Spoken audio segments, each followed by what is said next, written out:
Welcome back to Grow Your Impact, Income, and Influence. My name is Steve Warner, and I have an amazing show for you today. Normally, this show is all about marketing, growing your impact, growing your income. Today, we are talking to the #1 female real estate entrepreneur. She is currently remodeling an entire town. Most people do a house. I asked her how many doors she had. She said, well, my current project is we're doing an entire town.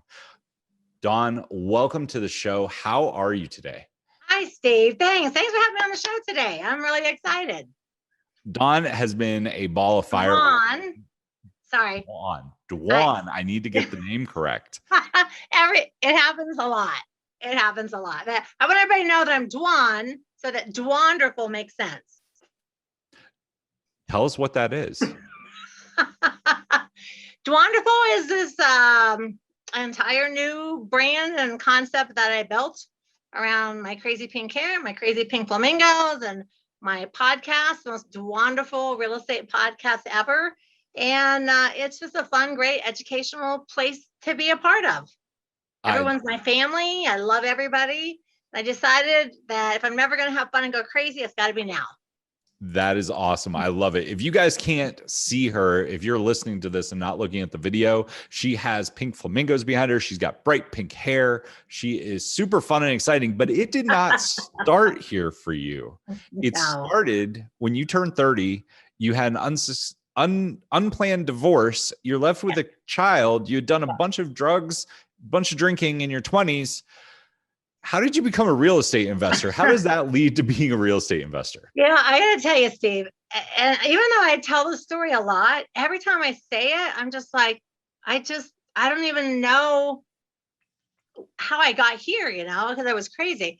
So in my 20s, it was the 80s, and I worked at a lot of nightclubs. I actually got fired from Denny's.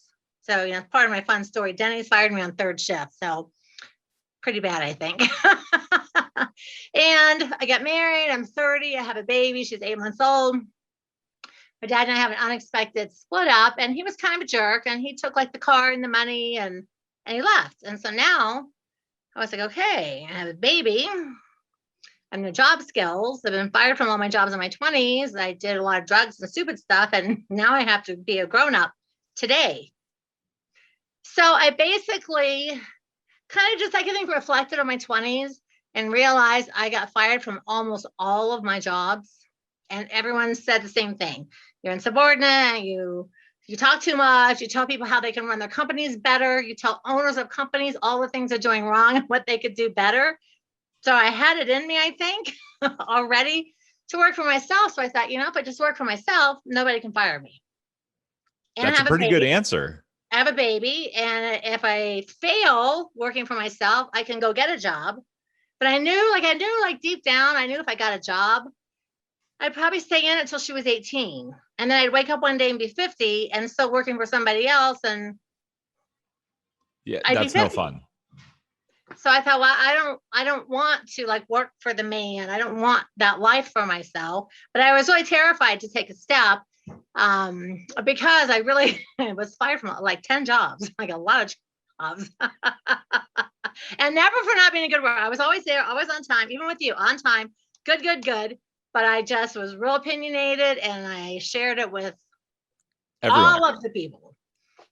I mean, I think all the entrepreneurs listening to this show, I think we've all had that experience where we're like, we show up for the job, we're the best employee, we're telling them how to fix it, and we end up getting fired because people don't like to hear that stuff. Yeah, they don't. It's funny, every job I had, within just a short time, I was always moved to the top, whatever, manager, director. But then I would start talking less and listen, you need to da. And here's where you're going wrong, and here's what's happening. And they'd be like, seriously? Hi. Yep.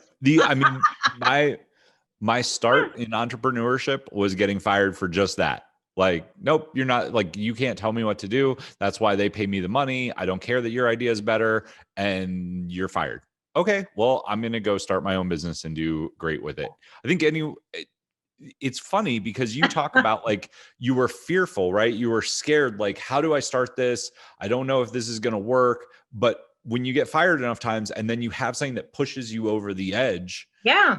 you take action. So you took action. How did you buy your first property? And and just I want to preface also, I waited till I was older I know kids now, like now in the 2020s, they all have their kids later, but I'm 62. It's like back in the 70s and the 80s, people were like getting out of school and having kids at young. So I was really considered like everybody I knew had kids. I was like the last Lone Ranger there.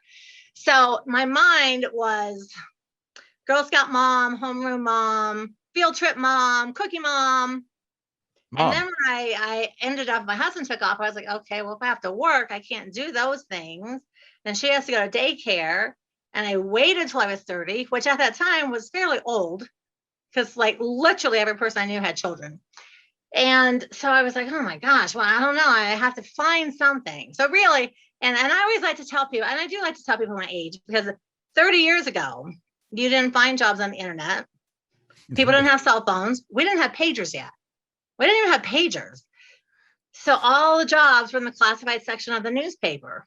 So you have to look in the paper, you have to call, you have to make interview. Like it's a whole thing. It's really time consuming.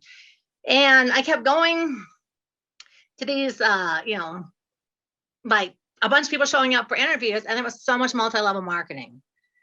And I thought, oh my God, I just need a job or something. I got to find something. So I met some people that were actually real estate investors, and they said, hey, you should try this. We buy houses, we fix them up, and we sell them. So I thought, this was a novel idea back then. It was very novel. And because I was so naive, what they said was we buy houses, we fix them up and sell them. But what I heard is I could decorate houses and make a living decorating houses. And I love to decorate and have excellent taste. So that's the job for me. I will be a decorator. And it was not the same thing. Rehabbing and decorating are not the same thing. I got into my first deal. I knocked on doors. I met a woman and she was going through a similar situation. I was like, I was honest. I said, listen, I've never done this before, but I feel like I can help you. So you move out, I'll move in, I'll fix it and decorate it, and we'll split it and share the profit.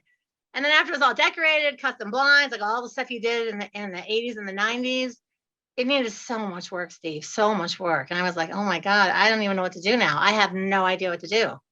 This is all I know. So I went to Home Depot and took classes. I love it. Every class they had, I learned how to lay tile. I used to build screens.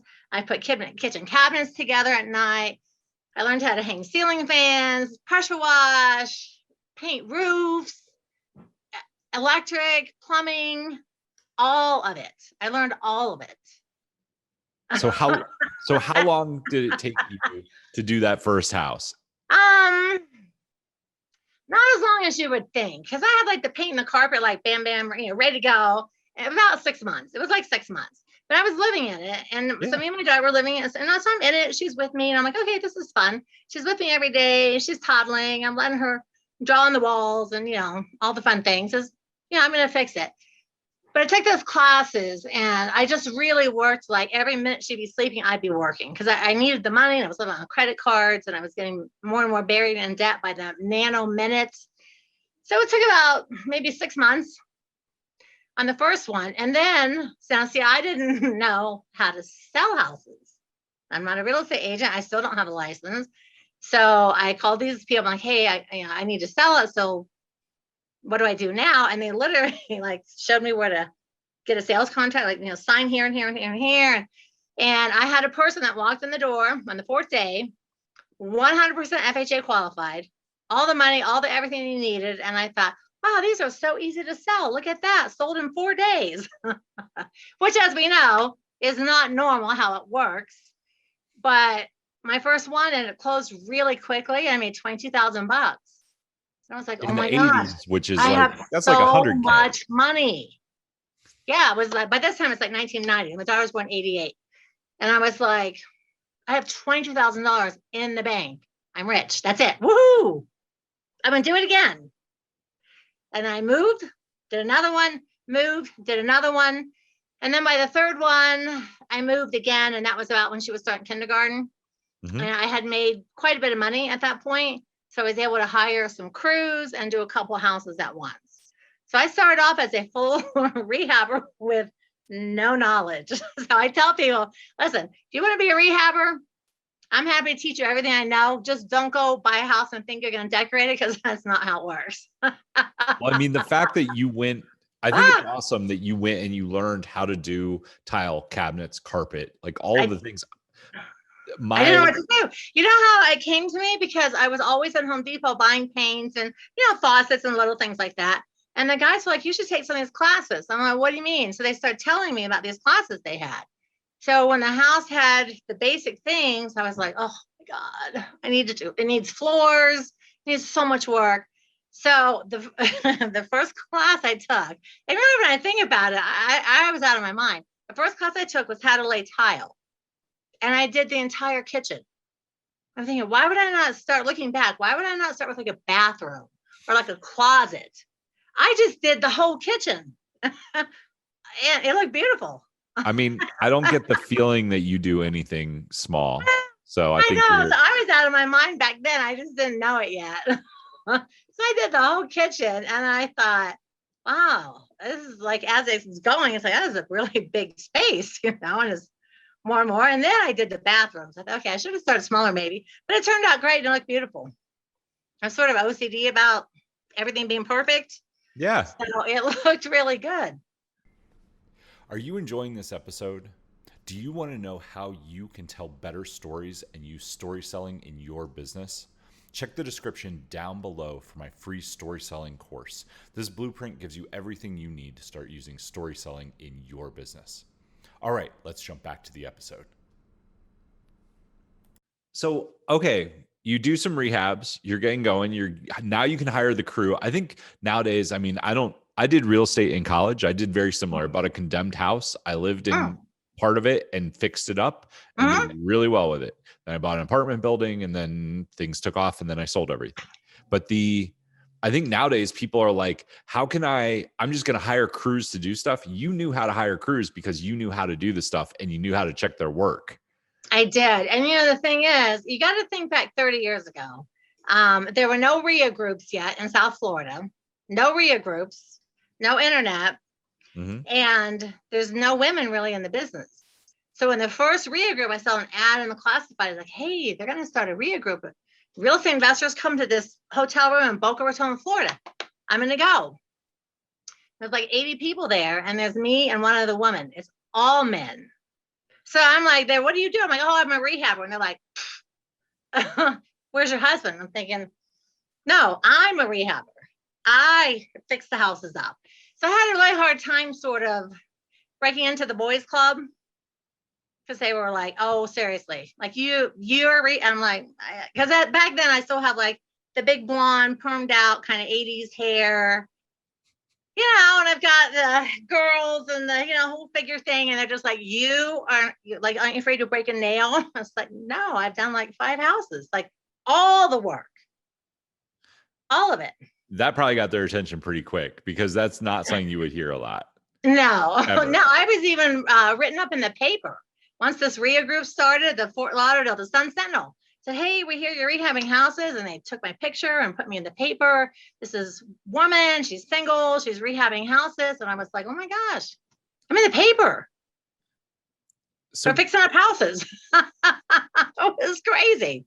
So the question I want to ask you now then is like, how have things changed from, this is early 90s. Now we have cell phones. Now we have the internet. Now we have RIA groups. Now we have stuff all over the place. I would love your personal take on how things have changed from then till now. Like, what do you need to be successful now? If somebody's starting right now, what do they need to be successful? I think they still need the same things that I had back then. And for me, I find that when people get put into a corner, they have like the fight or flight attitude. And so clearly I was all about fighting and, making it happen and raising my daughter instead of like, oh my God, what if I fail? I'll quit. So I think you have to be willing to have like a little fight or flight and like, hey, I'm going to fight and make this happen for myself.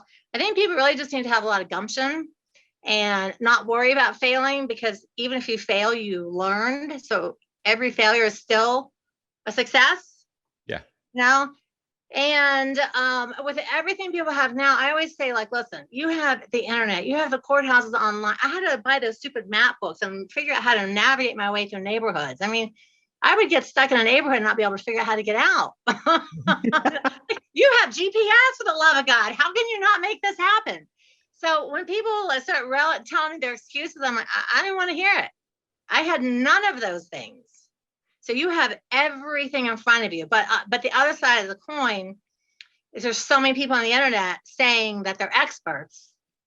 And as you and I both know, sometimes people do one deal and write an entire program and claim all this success that they don't actually have. So it's easy to fall under the guidance, I guess, of someone who really does not have the real experience to help you become successful. So for new people, newer, I feel like sometimes technology is a little bit of a hindrance because everyone looks amazing like they're professionals if they have a great website. Well, I think technology is a crutch as well. Like people like lean on it and they make excuses around it. Well, I'm going to go look for houses today, or I'm going to go do prospecting. Well, I went through Craigslist and nobody was there. You need to go knock on doors. You need to go knock on doors. I still, to this very day, when I still work with students, and my husband and I still, and my daughter and I, like next week, we're up in our little town. We're going to go knock on there's only 25 foreclosures. We're going to go knock on their doors. And even in this day and age, with all the things that are out there, people still really love it when you come to their house and offer to help them. Well, that's, you know what yellow letters are, right? Oh yeah. So I did a yellow letter campaign, probably 2014, 2015. Mm-hmm. And what I did was I took the addresses that I could drive to and just went and knocked on their door to follow up to the letters. And that led to deals. Yeah, it does. It is. And people are afraid. And I'm like, listen, are you afraid the homeowner's going to yell at you? Or what are you afraid of? And then what do they always say? Well, I don't know. Say. I'm like, okay. Hi. Read this program. Here's a script. Say this and knock on doors. Like, get out of your box, man. I still today, and I know people are like, oh, door knocking, and nobody does that.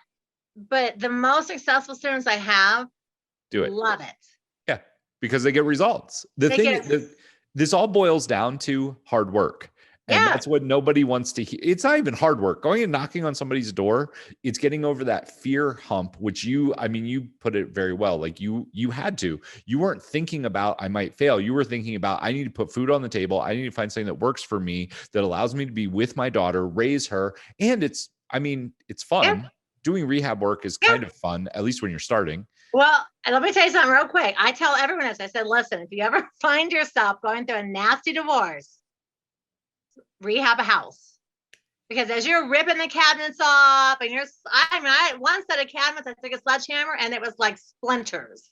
I decimated this kitchen. And when I was done, I was like, I feel good getting all that out of my system. And I made $22,000. So instead of going to therapy, rehab a house and destroy it, you'll feel great. So tell me if somebody wants to get started, because I think a lot of people, my gateway drug was Rich Dad Poor Dad. I read it on a plane trip coming back from Italy. A guy sitting next to me on the plane gave it to me. I read it. I got back. I got fired from my job. And I was like, I'm going to go. I started a commercial cleaning business and I started I started going and knocking on doors. Nice. But what I want to hear from you is, where should people start nowadays? Because everyone's read Rich Dad Poor Dad now, and they're like, yeah, I want to invest in real estate, but I don't know, I don't want to be a landlord, or I don't know where to start, or the markets are all so hot right now. What do you say when somebody says that? Yeah, I know. I tell what really changed my financial for me is going to this RIA group that opened. I learned about wholesaling. So I was like, hold the phone. I can get a house under contract, which I'm really good at. So I'm not shy to talk to people, and I can sell it to a rehab or a landlord and just make money and not actually do that anymore. So my mind was just like, holy cow. Cause there was no one to follow then, So my first year of wholesaling, I wholesaled 75 houses. Boom. But I didn't know that was a lot. Didn't have anything to compare it to because I didn't know anybody else wholesaling. So I'm going to this RIA group and they start doing this deal of the month. And so one month I go, well, listen, I just wholesaled and I kind of gave my numbers and everyone just got real quiet. They're wholesaling like 3. And they were like, how many did you do last year? I said 75. And the highest person in the room did 20. Yeah. All of a sudden they're like, oh my God, Dwan's a queen. And I was like, I was like, okay, I was a rock star. Didn't even know. Nothing to compare it to. So to answer your question, I remember making really good money I actually became a millionaire from wholesaling. That's what like changed my life.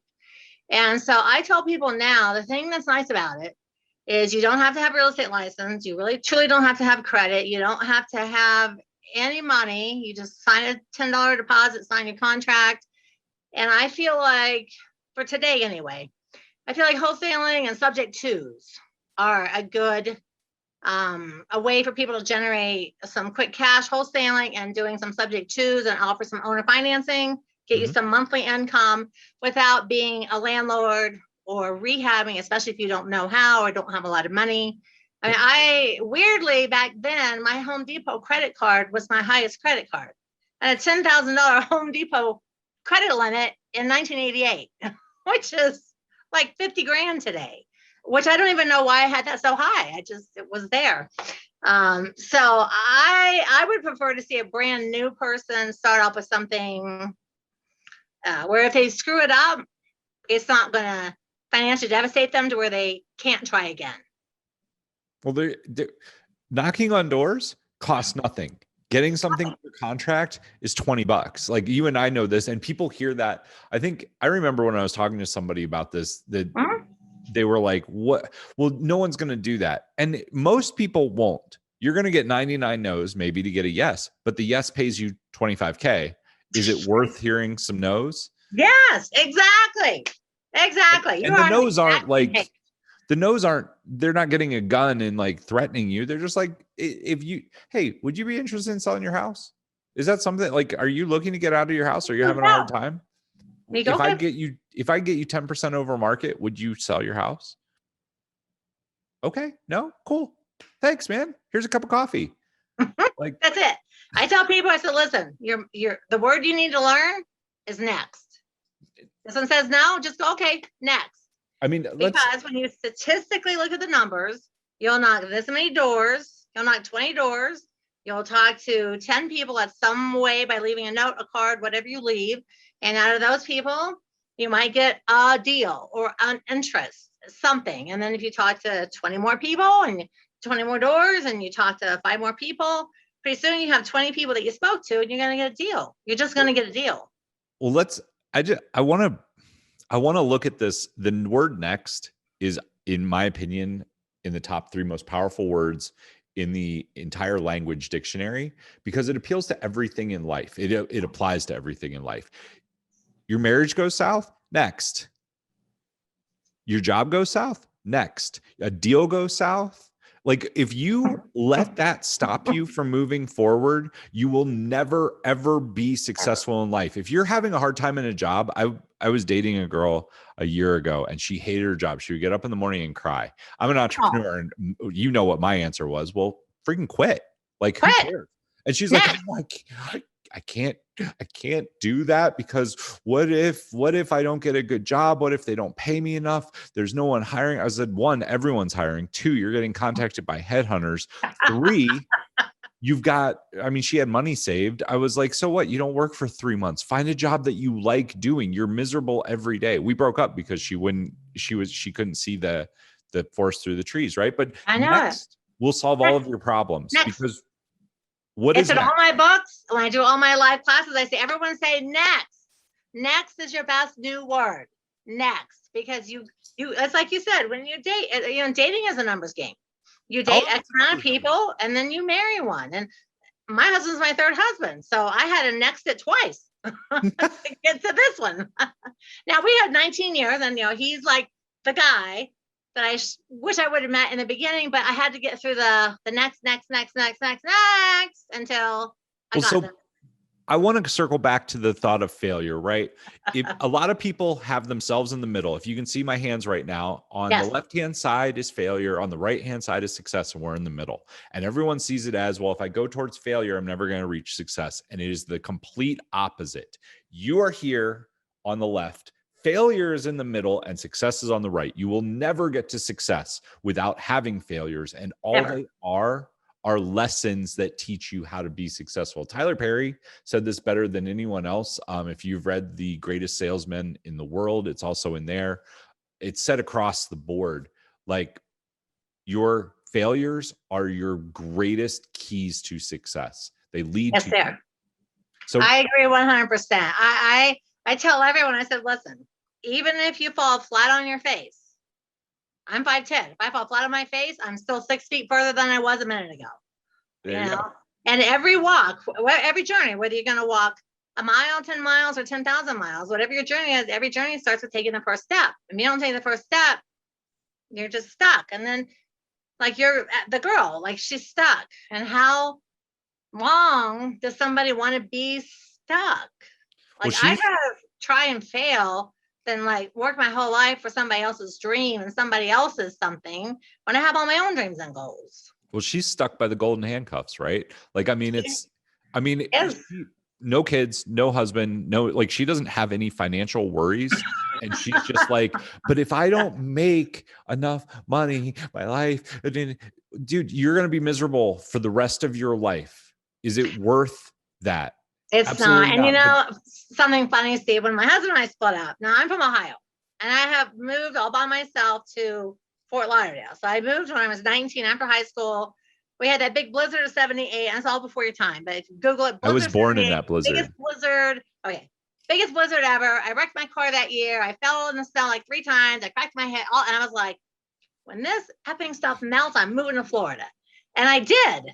And my family's, you can't just move to Florida. And I was like, I'm not living here anymore. I'm moving. So now it's a decade later, I'm married, got kids. So my dad, God bless him, still in Ohio, still in the same house. He's like, well, honey, why don't you bring that baby and come back? You can live in your old bedroom, which still to this day has the green shag carpet from the 70s. Because you won't have to pay any bills and you can just come back and, kind of regroup. So my mind is thinking, okay, tuck my tail and go back to my dad's and live in my old bedroom. I was thinking I'd rather swim into the ocean, like, pray a shark eats me. Like, that's how much going back to my dad's was like, really, honestly, I'd just rather a shark just eat me and I'm just done. And that's it. And I can't even bear the thought of going back. And I appreciate they're trying to help me, but I also knew if I took that step backwards, I would get stuck there.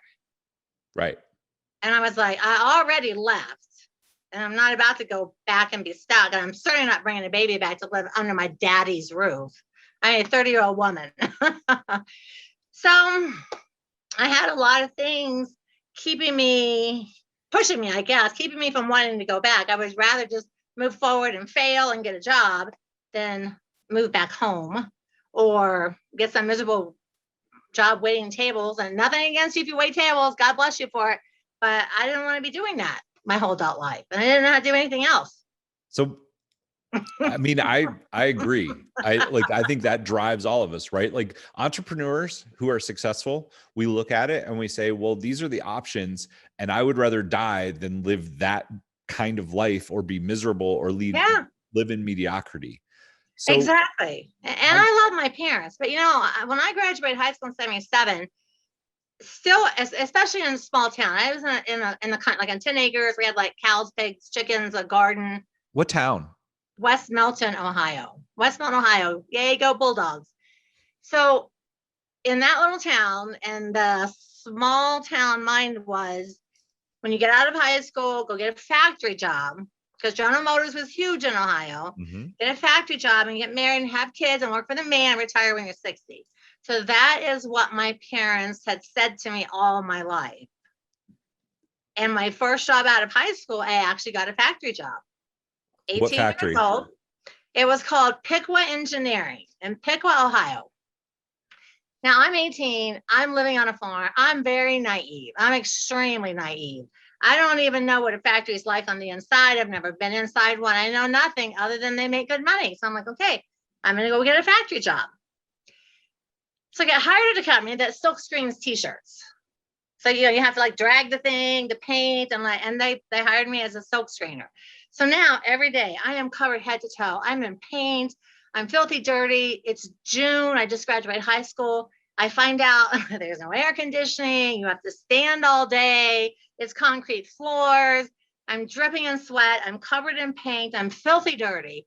I remember thinking, like, why would my parents, who claim to love me, want me to do this for 40 years? Did they work there? They were factory people. Yep. Not there. They didn't know any better. They were factory people. So they did better than their parents, who were like farmers and very poor from Tennessee. They were like the working for the man people. And I just remember thinking, like, oh my God, I don't even know how this is going to work for me. So I'm only there about a month. And there's this manager who starts walking through. He's got all these papers in his hand, and they're pink. And all of a sudden, like, the whole factory goes silent. So I'm like, to my neighbor, what's happening? She's, oh my God, there's a pink slip. So I'm like, what does that mean? It means they're going to lay people off. I'm like, what does that mean? It means they're going to let a bunch of people, they're going to lay them off from work, and they're going to send them home today. So now I'm just like, oh, Jesus, please, please, please let me get a pink slip, because I can't quit, because I'm not raised like that. So I am literally praying, like praying. And they're getting down. It was just a few left. I'm like, oh, please, please, please, please, please, let me get a pink slip. I can just go home and say, Dad, look, they laid everybody off. Woohoo. But the thing is, I was really young and I was really naive. And I had a woman that worked next to me who got one. She was about 40, and she was bawling and she was crying and she was so devastated. So I said to her, why on God's earth would you be unhappy about this? Look at this hole we're working in. You're free. Like, go. But she's like, but my kids, I'm a single mom. And I don't understand. So I was, probably not the best thing to say, but I was so happy I got one. You did get one? Oh my God, I did. I was like, they said, listen, you're really the best silk screener that we have, but you're the newest person, so we had to let you go. And I was like, thank you. Thank you. I hugged the guy. I was like, oh my God, thank you. And I just ran out of that place. And I was like, and I will call people back. I said, listen, do not call me back. I'm not coming back.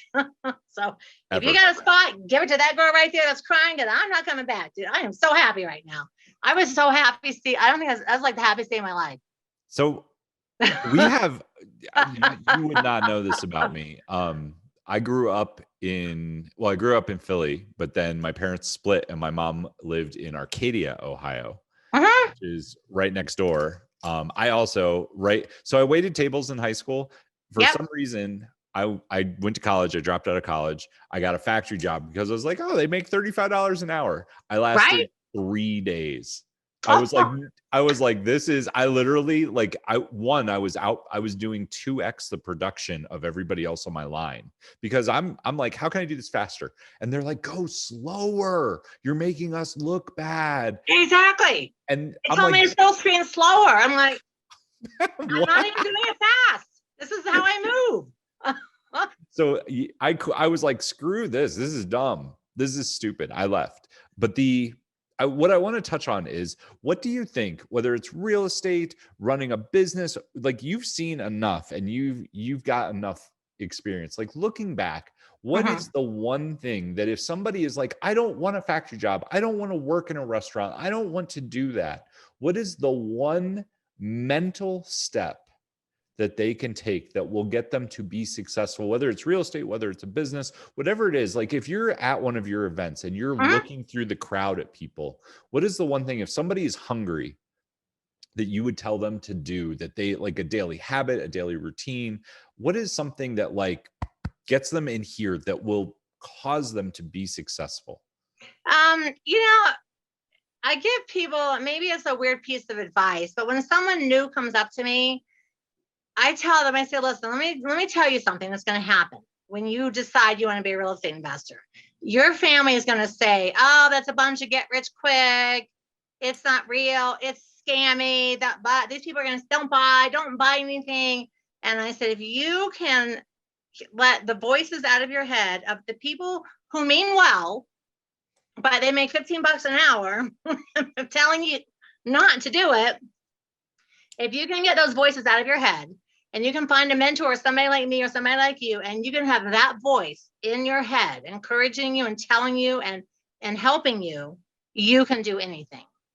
You have to get the voices, the naysayers, the family that really does mean well for you. But deep, deep, deep down, you and I both know your family and friends don't want you to become a multimillionaire when they're over here making 50 grand a year, because all of a sudden, they're like, oh, Dwan changed. I'm like, I'm exactly the same. I just have more money. Well, that's people. We're going to come back to money in just a second, but the story that you just told about your parents, they were giving you the best that they knew. Go work in a factory because that's what they did. My parents, same way. My mom was a teacher. My dad worked for the phone company.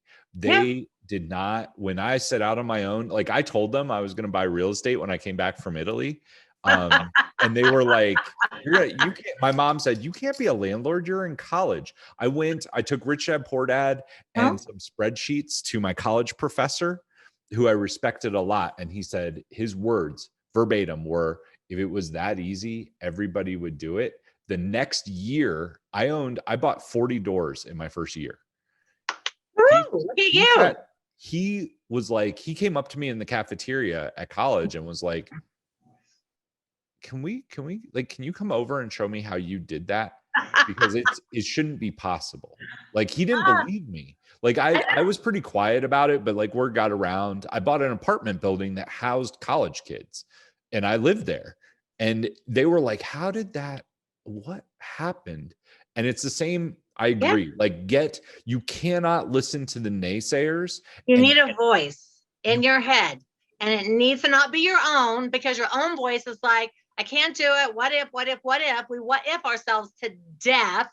Yep. And it cannot be the people around you, because they're going to say, I remember when I called my dad, I said, hey, I met these people and I'm going to fix up a house.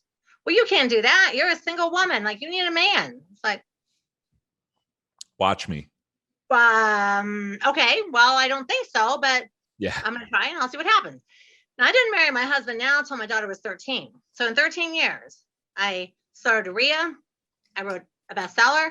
I had like 20 rentals. I had a custom built house. I had a boat. I had a car. I had all this stuff by myself. So now I meet my husband. I say, now listen, dude, we need to talk. If you think I'm going to be like, if you're looking for a housewife to like cook and clean and like do your laundry, I am not your chick. If you want to have a live-in to do all those things, I'm totally down for that. Because my husband's, he's a super rock star real estate guy too, but he's kind of traditional. And I was like, I'm not that woman. So that's what you think that you want. I'm telling you, you need to pass right now. Because how'd that first date go? Well, 4 days later, we made plans to get married. There you go. It went really well. How did he react to you saying what you just said, though? Well, he was a real estate investor and he had already done 800 deals. So I understand, like, you and I know, when you meet a person that has done 800 deals, you know really what it took to do that. So you know that person has confidence, they've got guts, they've got a risk factor, like, you know those things.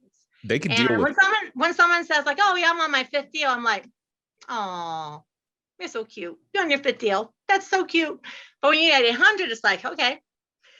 But his first wife was just very traditional. They had like horses and she was, the cooking, cleaning, and I just like, that's just not me. So I just told Bill, I said, listen, I am a full-on businesswoman and I really love it.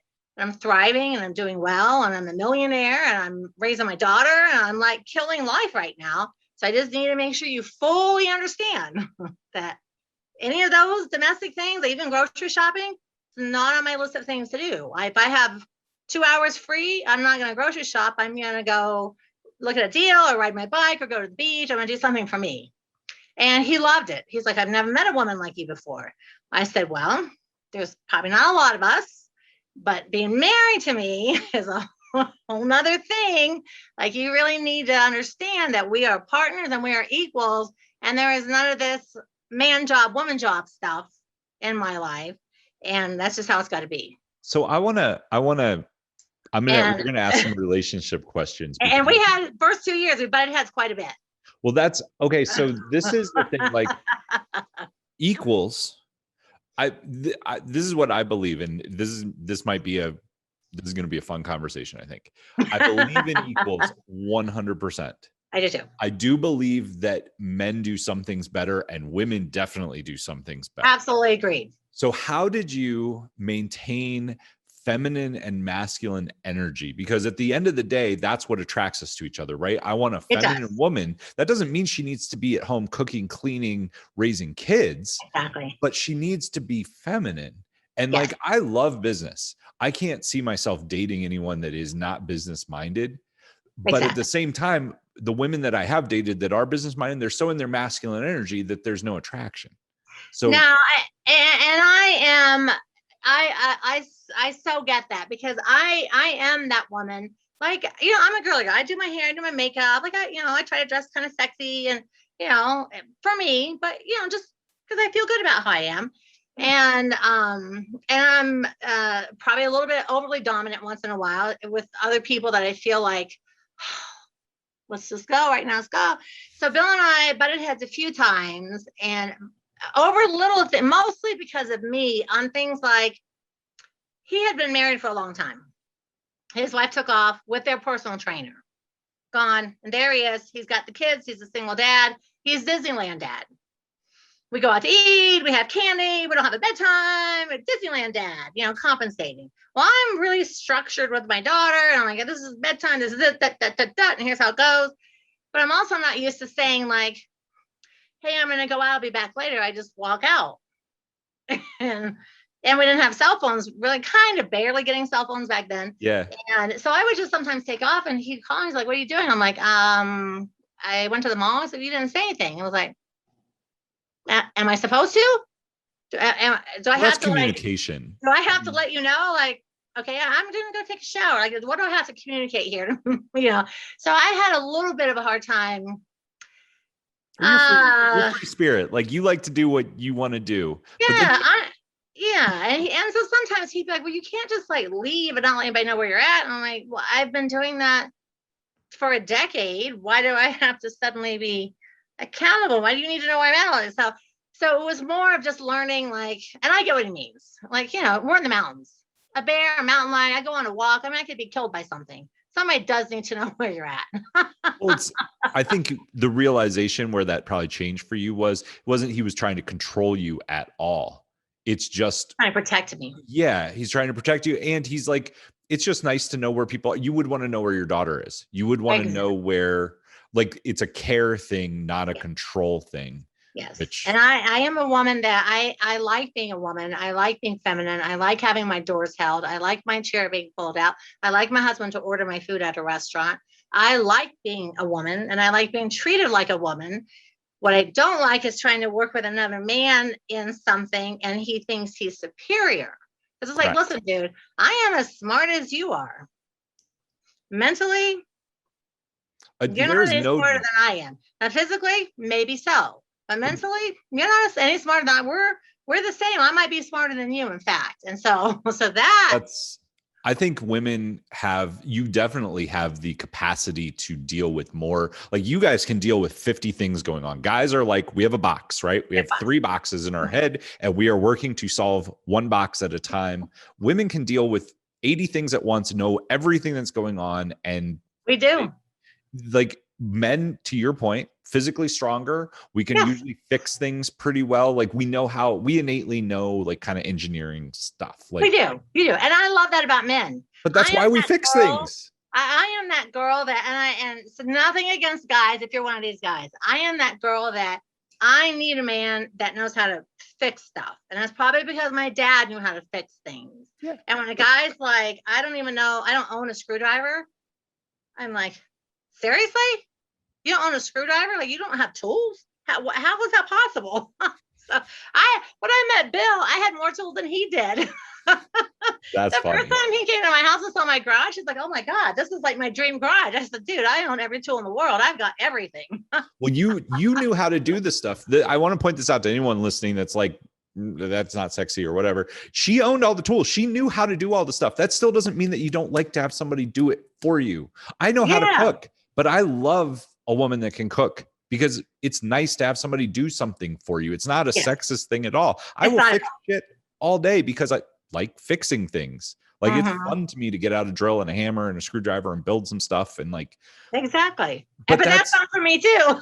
well, that's if you know, like, what's a love language, right? A love language, acts of service, doing things for other people because they enjoy it. And there's nothing wrong with that. Just because, like, and if you don't like to cook, that doesn't mean that you have to cook for your guy. If you're a girl, like, you find something that you can do that they appreciate. Like, everyone loves to be appreciated. That's all. They do. And you know what, Steve, honestly, men, I read recently about that. The number one thing with men, like when men talk to other men, is they feel underappreciated. Because so many women today just expect a man to do like these things. And I make sure every day, I tell my husband every day, I appreciate him. I love him. I do things for him because his love language is acts of service, but so is mine. So when you have two people and he's always doing things for me, sometimes I forget to do things back. So I'm like, oh, look at all this great stuff. He's so great. All this love language. And then I have to remember, oh, wait, that's his too. So I have to consciously make myself aware, like, you know, when he's worked all day, I could massage his feet, rub his hands, and make him a meal, and make him a drink, and like he's just like, oh, honey, I just love you so much. That doesn't make me less of a woman or anything. I like to take care of him because I love him. Well, that's at the end of the day. I feel like a lot of the sexism talk that is in vogue right now, people are missing that it's about appreciating the other person and making them feel cared and loved. And if somebody's like, well, I shouldn't have to cook to do that, cool. Then find something else that you can do. Like, it's not about you being in the kitchen or about you doing anything. It's just about caring about the other person and not saying me, me, me. And women right now, and I love women, but women are too hell-bent on, oh, I'm an independent woman, feminist. And I'm like, but why? What's wrong with letting a man run you a bath? Like, what's wrong with that? Well, I think what they miss. What's wrong with your husband rubbing your back? What is wrong with that? There's nothing wrong with it. I think what they miss is that you are proof of this.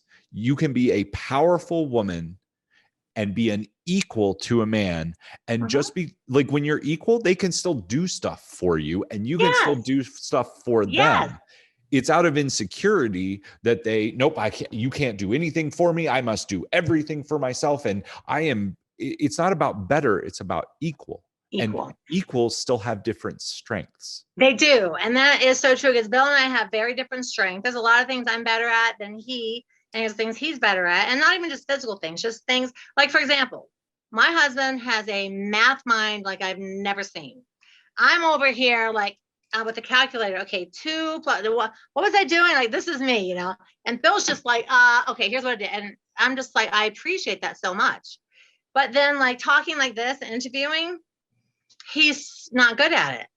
He's good talking to me, but he's one of those guys that like doesn't let you see a soft side.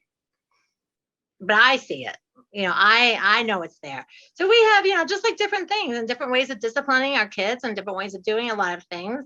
And I always felt like we take our strengths and put them together because ideally, like, your strength is that person's weakness and your weakness is their strength, you know, and that's why two people become one. Yeah. Bring it together. You're not competing, you're on the same team.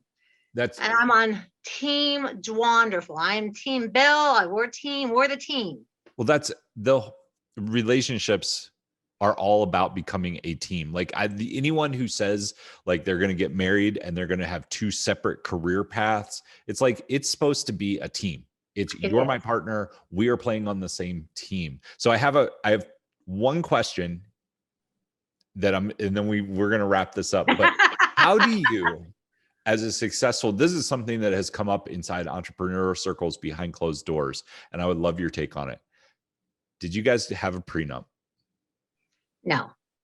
And we did not. How did you navigate that? Because that's something in my head anytime I'm dating somebody, and it has come up because it's like, I would love your take. Well, we both had a lot. Yeah. We both had about the same. We're kind of on the same path. And we knew that going forward that we would sort of join forces and take what we had from here to like the stratosphere. And so I'm just going to preface this saying I'm a Christian, and so is Bill. And so when I married Bill, I had been on a not dating. It's hard to explain, but I had gone to like a singles retreat and made a commitment to God not to date, not to have sex, not to just like kind of just re-virginize and live by the Bible and pray for God to bring me a husband that would be like the husband and not let anything get in the way of it besides knowing that he was the guy. And he was on a similar path. And so when we met, I knew and he knew that we really would be the people that last all of the days. So we dated, or we did not have sex. We did Bible studies. We did the whole thing the way you're supposed to do it out of the gate this time around. So I just knew, I guess, that my marriage would be blessed. And I knew he knew that. And we are both very fair. And we both kind of came in with the same, both with money and both with success. And there, hey, listen, if things for whatever, and we have to part ways, we'll just be fair about whatever we need to be able to do. But we also are the mindset that divorce is not an option.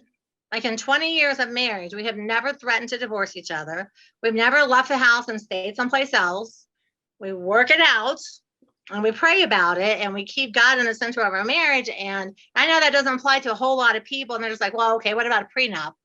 So I feel like if you're planning your divorce, I feel like it's always in the back of your head that there's an option. I've been married twice before. So clearly I didn't get it right either the first two times, but this was the first time I approached marriage in the right way. I was looking for a partner, equal, building what we have into we're here and we're going to go over to the moon and back into the universe.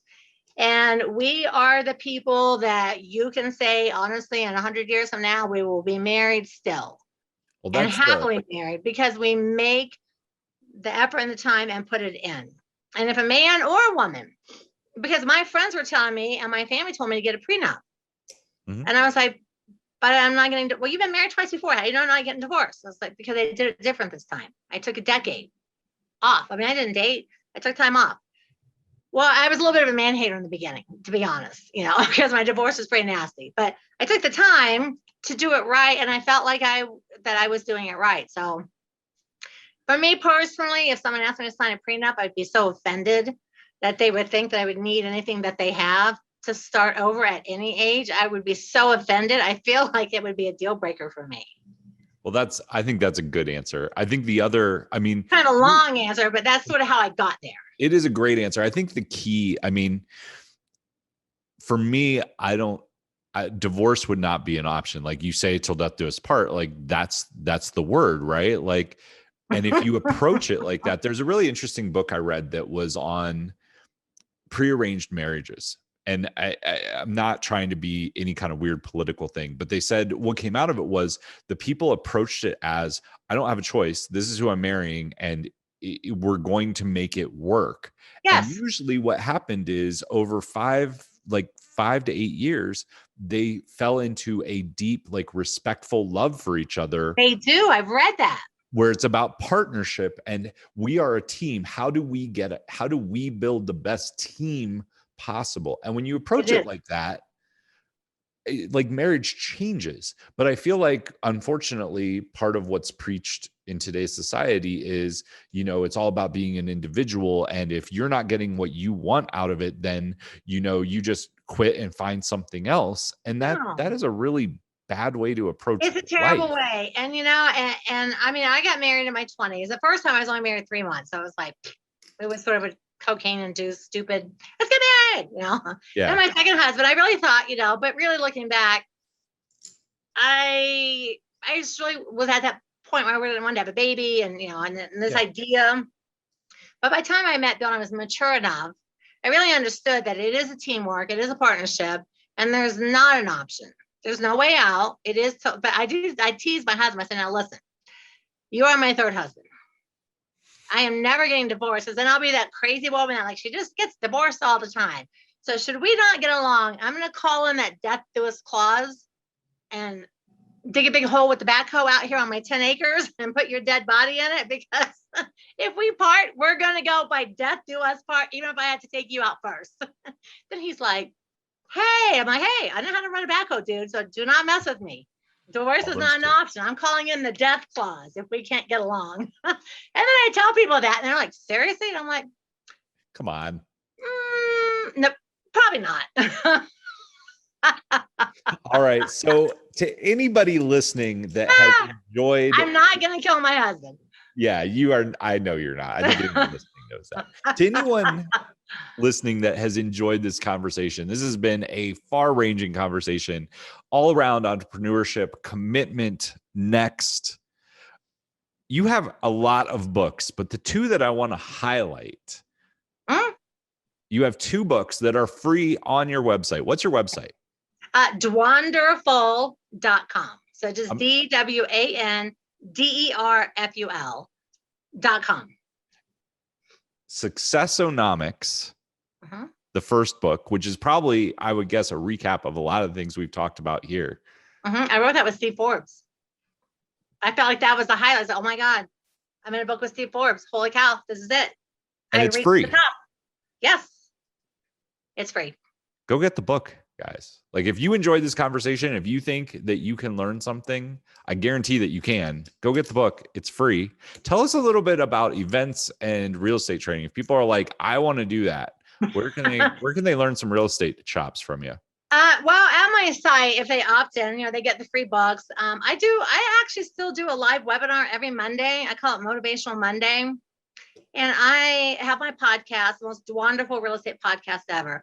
But I am just very much, I have a heart for helping people get, I guess, to be free. I think it's to be free. Because, money doesn't solve all of your problems. If you have problems, if you're a jerk, you're just going to be a rich jerk. It doesn't really solve your problems. But having money does not necessarily make anything any worse. That's for sure. So I feel like for me, I feel just so compelled to help people get out of that working for the man, being stuck in a job, doing all the stuff like that. So I just want to help people to be free. So I do webinars, we do live workshops. Of course, they're a little bit on hold right now because of COVID, but I'm still really about working with people face to face and meeting people and helping them. And if they want to just do a few deals a year, or they want to pay for their kids' education, or they're my age and they're like, holy cow, I can't retire. What the hell? Or they're just like, you know what? I just want to work for myself. I just really want to help people just to be free. That is a great mission. I think freedom is the number one driver for most entrepreneurs. I know, I had to do my levels of what drives me, and freedom was definitely the number one. It's so far out. And I always tell people, listen, that's the old saying that the grass is greener on the other side. So I'm telling you, it is greener on this side of the fence. I promise you it's greener. It may cost more to do the stuff and have someone mow it, but it's definitely greener from that broke single mom to over here. It is for sure greener on this side of the fence. So don't let people say, oh, the grass is greener on the other side, because it is. It actually is. Awesome. Well, Dwan, I want to say thank you so much for coming on. You were an amazing guest. Thank you. I have to tell you, this was the most fun interview I think I've ever done. No one's ever talked to me about Bill and women and men and equal. And this is so much. This is by far my most favorite interview I've ever had. Thank you so much. So much.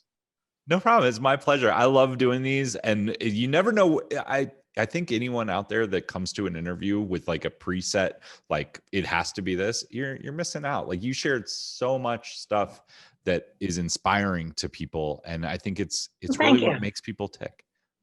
I try to inspire. I've been here 62 years. I have a little more wisdom than I had back in the day. Doesn't mean I know everything. I still do dumb stuff, but I just do less dumb stuff. It's all right. It's all learning, right? Part of life. If out of town, I'm like, oh my God, what was I thinking? So awesome. Well, to anyone listening, make sure you go check out.